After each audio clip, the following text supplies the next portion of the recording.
Hello, good morning everyone. This is TTU News. My name is Albert and I'm your news anchor for today. I'm going to cover two headlines.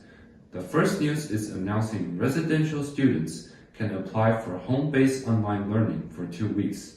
Next, we have the implementation of Taiwan's social distancing app inside the campus. On to the first headline. Our reporter is covering this news portion for further insight and details. Passing the camera to our TTC news reporter, Christine. I am Christine in front of Ronghua Ho. In response to recent severe pandemic and the high density of living areas in the dormitory, Suzhou University announced that residential students can now apply for home-based online learning for 2 weeks. The period of online home-based learning starts from April 29th to May 15th. The learning will be set in principle as 2 weeks and will be adjusted dynamically in the future depending on the situation.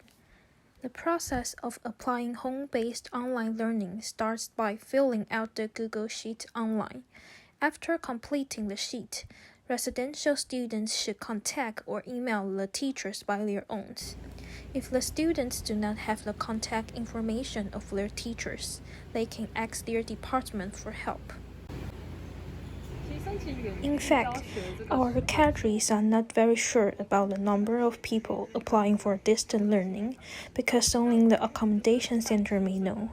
But looking at the number of people left in the dormitory now, there should be a large number of students applying for distant learning.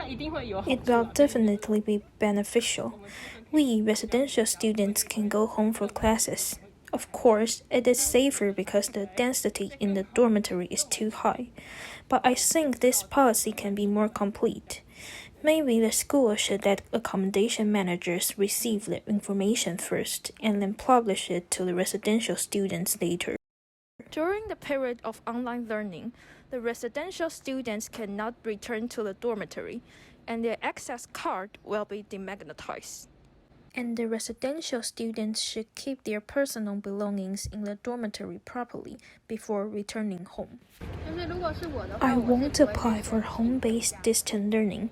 The first reason is that its duration is only till May 15th, and the school now also announced its distant learning policy to May 11th. There's only a few days difference between these two policies, so applying for home-based online learning seems to be a little meaningful. Also, I have to run back and forth. I don't think the cost of time and transportation is worth it.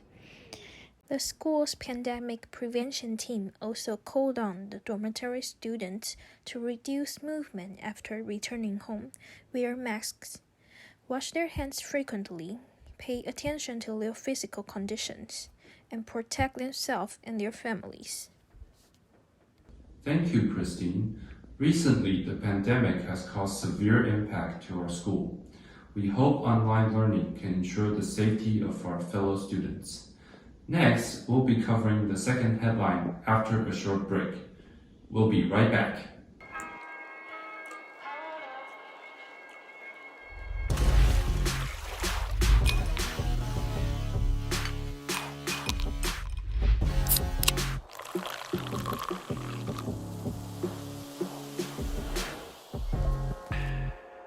Hi, and we're back from the studio.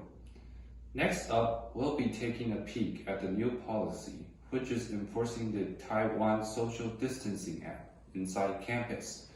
Passing the camera to our TTC news reporter, Isabel.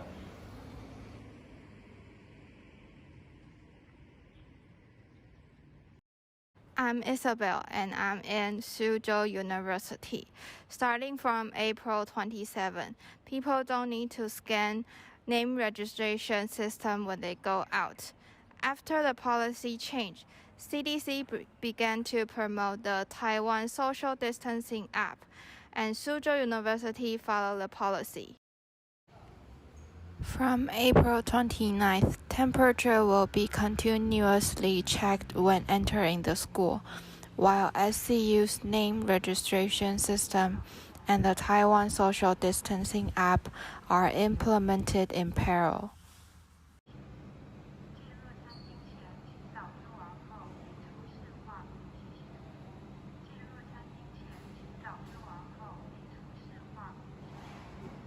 Before entering the campus or the school cafeteria, teachers, students, or people from outside of the campus who show the Taiwan social distancing app will not be required to log in the name registration system of the school.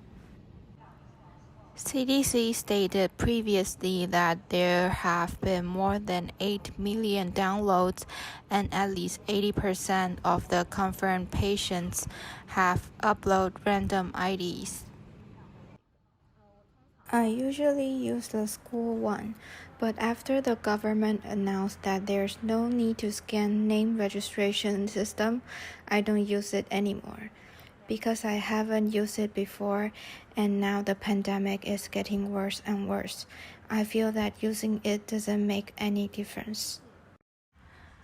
To use the Taiwan social distancing app, you don't need to log in. Just turn on the Bluetooth function and check the homepage time of the app is continuously updated to record the contact status. Thank you, Isabel. This app can be very helpful for tracking the health of our students and also providing some safety for individual privacy. Our topic headlines today are about pandemic policies. We hope to bring awareness and information to our audience, especially during difficult times. This is Albert from TTC News. Thanks for watching, and I'll see you next time.